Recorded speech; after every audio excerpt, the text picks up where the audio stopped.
Oh my gosh. In this video, I wanted to talk briefly about the books I'm going to be reading in the month of December. One of the things I noticed when I moved is that I own way too many books. I own way too many books that I haven't read.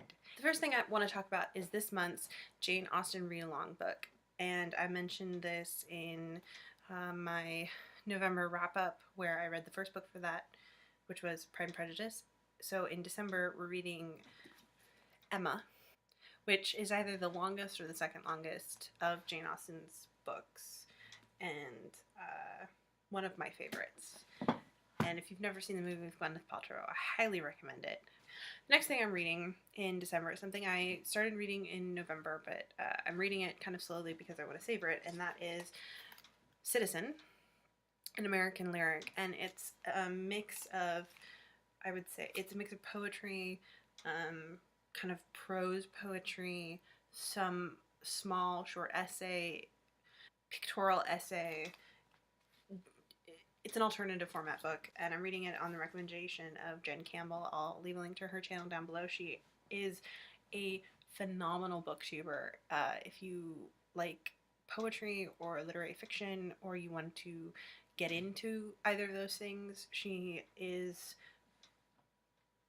wonderful to watch, wonderful to listen to. She's so smart and so eloquent, and I devour her videos every time she makes one.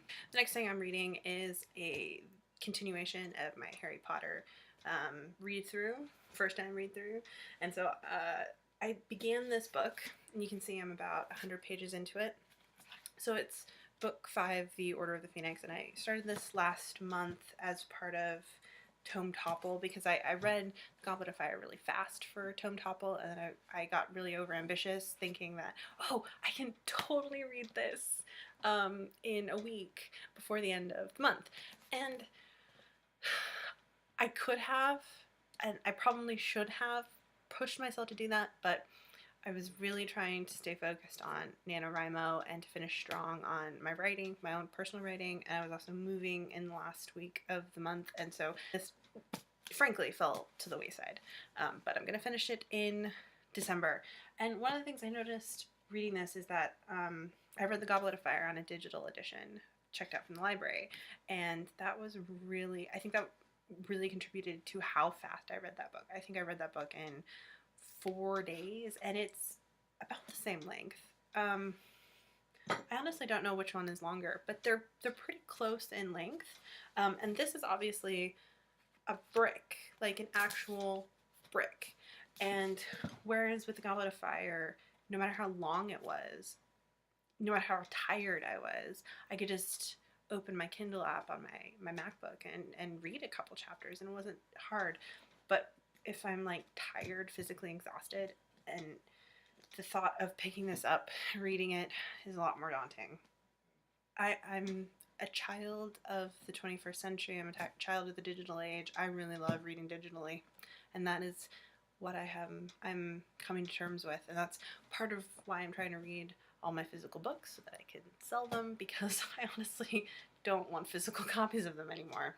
So there's that. Okay, so the next 2 books that I'm going to be reading are both nonfiction. Both of these books I'm reading for research purposes because I want, for a book I want to write, well, actually a series I want to start writing.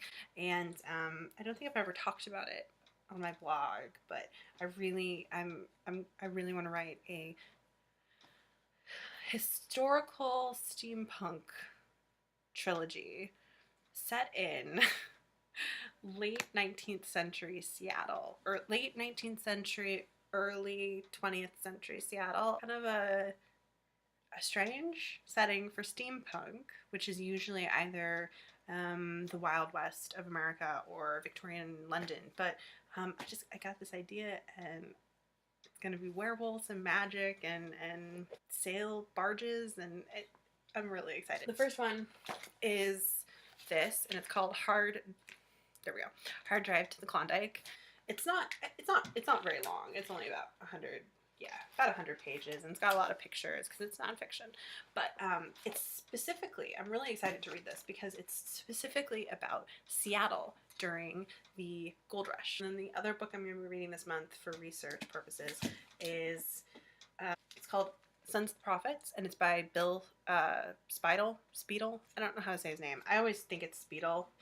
He's a local legend of sorts. I don't think he's a traditionally educated historian. He's kind of a self-made Seattle historian, and he's written a couple books. And the thing he's really known for, though, is back in the 1960s, Pioneer Square in Seattle was like really run down, and they were talking about bulldozing it and throwing up new buildings and all that sort of stuff. And he kind of worked really hard to engender a lot of interest in the history of Seattle, the history of downtown Seattle, and specifically Pioneer Square, and to preserve it and to revitalize it, and to bring it up and make it a flourishing part of the city and save it like as a historical area. And the other thing he's really famous for is the Seattle Underground. Like, it's not a subway underground. It's like an old, manky Main Street underground. And you'd have like storefronts, and then when the street level would raise, they'd like build on top of those storefronts. So then you have like these old store buildings underneath ground level. And so one of the things Bill Spiedel did is he started opening up the underground, and he started pushing for parts of it to be kind of not repaired, but made safe enough that he could start taking people through tours of it. And this is talking about the growth of Seattle from 1851 to 1901. So again, this falls a little bit before the time period of my book, and then is about that time, really centered on when this series I want to write takes place. That's not for me. For me. That's a lot. I'll check back in early January. We'll see how I did. I'll also be doing a big annual wrap-up because this has been a really good reading year for me. It's awesome. Anyways, thanks for watching, and I hope to see you all very soon. Bye.